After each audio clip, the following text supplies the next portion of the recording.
चंगीलाल पुराने जमाने में भारतवासी था, अब जरूर इंग्लैंड में रह रहा है। पुराने जमाने का भारतीय जैसे तुम लोग हो। वो भी रह रहा होगा गुजरात में। गुजराती आदमी बहुत ऊंचा होता है, बहुत ऊंचा। ऊपर इंद्र की सभा, नीचे गुजरातियों की जमात,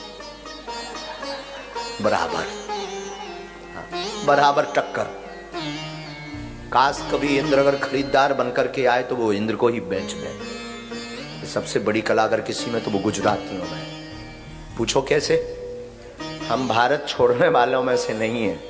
हमारी जो एक्टिविटी है, हमारी जो अपनी मौज है, वो भारत में बहुत लगती है। लेकिन एक गुजराती आदमी ने ऐसा पकड़ा कि एक बार नहीं, दो बार बुला दिया। और एक कथा तो ठीक है, हमारी एक कथा, ये कोई अभिमान नहीं है, हमें गुरु की कृपा है और स्वाभिमान है कि एक कथा अगर आपको करवानी है तो 1.5 साल पहले आपको बोलना पड़ेगा, तब जाकर के आपको 1.5 साल बाद की कोई तारीख खाली होगी तो मिलेगी। ये इतने बड़े महापुरुष हैं कि 1 साल में ही 3 कथा ठुकवा ली है। ये गुजरातियों की कृपा है, ये गुजरातियों की कृपा है। बगल में जो स्वामी जी बैठे ना, बहुत ऊंचे हैं ये। हाँ, अखंड निरंजन स्वामी है ये। इनका जो सब्जेक्ट है ना, बहुत खतरनाक है। बोलने में भी हमें हंसी आती है, समझ जाओ।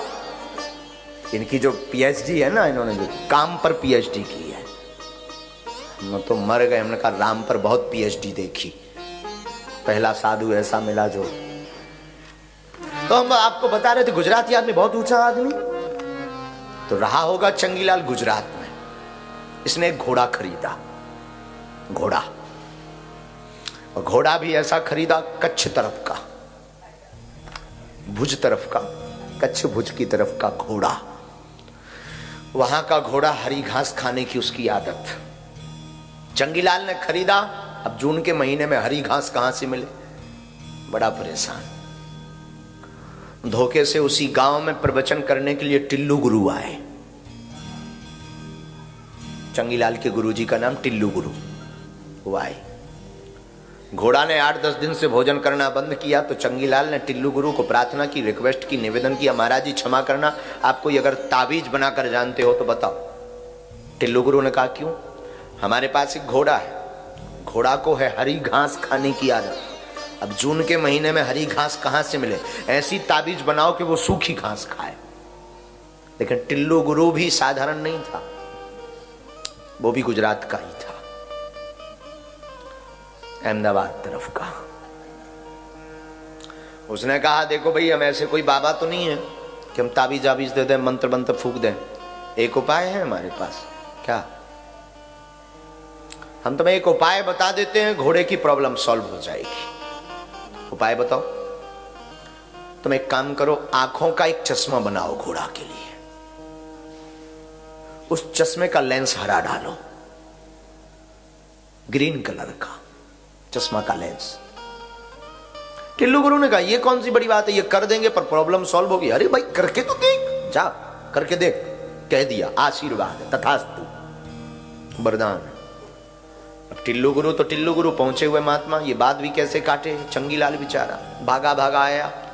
चश्मा बनाने वाला एक शॉप देखा, भाई चश्मा बनाते। उसने कहा काम यही है, सुबह से शाम तक चश्मे ही चश्मा बनाते।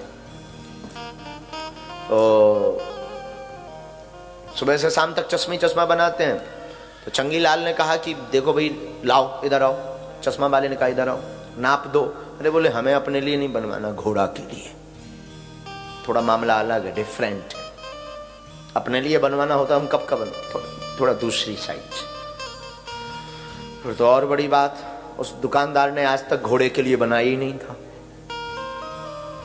उसने कहा ये भी कौन सा शौक है भाई, आदमियों के लिए तो ठीक है, लुगाई के लिए भी ठीक है। अच्छा इंसानों के लिए तो ठीक है, पुरुषों के लिए ठीक, लुगाई के लिए भी कई लोग बनवाते, वो भी ठीक है, पर ये घोड़ा के लिए कौन बनवाता है? चंगीलाल ने कहा प्रॉब्लम है, सॉल्व करनी है, इसमें मत पड़ो, तुम तो बनाओ। घोड़ा के लिए चश्मा बना, बड़ा सा। अब बड़ा होगा, खबर नहीं बांधा कैसे होगा। कई बार हमें ब्रह्मा जी को धन्यवाद देते हुए बहुत हंसी आती है। ब्रह्मा जी को पहले ही पता था। देखो कान का ये जो सुराग होता ना, सुनाई तो देता है कान के होल से, ये जो होता ना छिद्र, लेकिन ये कान ये मडगार क्यों लगाए हैं ब्रह्मा जी ने? ये ऊपर जो लगाए ना ये सूपा, ये क्यों लगाए हैं? उन्हें पता था भविष्य में चश्मा लगाएगा व्यक्ति कहां टांगेगा, इसलिए सुनाई तो इससे दे रहा है पर ऊपर से ये भी ठोक दिया ताकि चश्मा यहां टांग सके। और उन्हें पता था कोरोना आएगा तो मास्क कहां लगेगा।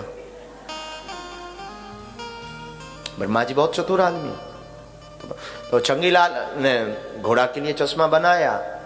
जो दुकानदार था उसका नाम था मंगीलाल, फोकटलाल का बेटा मंगीलाल, वो दुकानदार था। तो चश्मा पहना उसने, घोड़े के लिए ग्रीन लेंस का चश्मा। घोड़े के सामने ही सूखी घास लगाई, घोड़े ने मुंह मोड़ दिया। और घोड़ा भी गुजरात का, वो खाक सुधरेगा, मर जाए पर नहीं सुधरेगा। चंगीलाल ने फिर कहा खा। मैं नहीं खाऊंगा, मैं भी कच्चे भुज का आदमी हूं। दिमाग खराब हो गया चंगीलाल का। चश्मा वाला उपाय सोचा, जो चश्मा लाया बांधा, उसके ही सामने सूखी घास डाली, लेकिन जैसे ही लेंस लगाया, चश्मा लगाया, तो वो सूखी घास भी हरी नजर आने लगी, दबा के खाने लगा। भागा भागा महात्मा के पास गया, अरे टिल्लू गुरुदेव की जय, आपकी कृपा हो गई, प्रॉब्लम सॉल्व हो गई, वरना 1.5-2 लाख नहीं 5 लाख का घोड़ा बर्बाद हो जाता, मर जाता भूखा। आपने ऐसा चमत्कार किया, ऐसा वरदान दिया कि घोड़े की प्रॉब्लम सॉल्व हो गई। अब सूखी घास भी बड़ी आनंद से खा रहा, क्योंकि उसे सूखी घास भी हरी नजर आती। तो महात्मा ने बड़े प्यार से मुस्कुराकर कहा, भाई देख, इसमें मेरा कोई चमत्कार नहीं है, ये जो भी कृपा है उस लेंस का खेल है, दृष्टि का खेल है। आप अपनी आंख पर जैसा चश्मा रखोगे आपको जगत वैसा दिखाई पड़ेगा। चश्मा अगर राममय रखोगे जगत राममय दिखाई पड़ेगा, चश्मा अगर काममय रखोगे जगत काममय दिखाई पड़ेगा। खेल पूरा चश्मे का है, पर जो आप लोग लगाते हो उस चश्मे का नहीं है, उसके भीतर वाले चश्मे का, विचार के चश्मे का खेल है। आप जो विचार करोगे, हम आपको गारंटी के साथ कहते हैं आपकी एक्टिविटी वैसी हो जाएगी, आपका स्वभाव वैसा। और कोई मुझसे पूछे कि विचार क्या करना चाहिए, तुम भगवान का विचार कर पाओ या ना कर पाओ, पर हो सके कभी अपने गुरु का विचार हमेशा करो। तुम गुरुमय हो जाओगे, तुम बुद्ध पुरुषमय हो जाओगे, तुम उस महापुरुषमय हो जाओगे।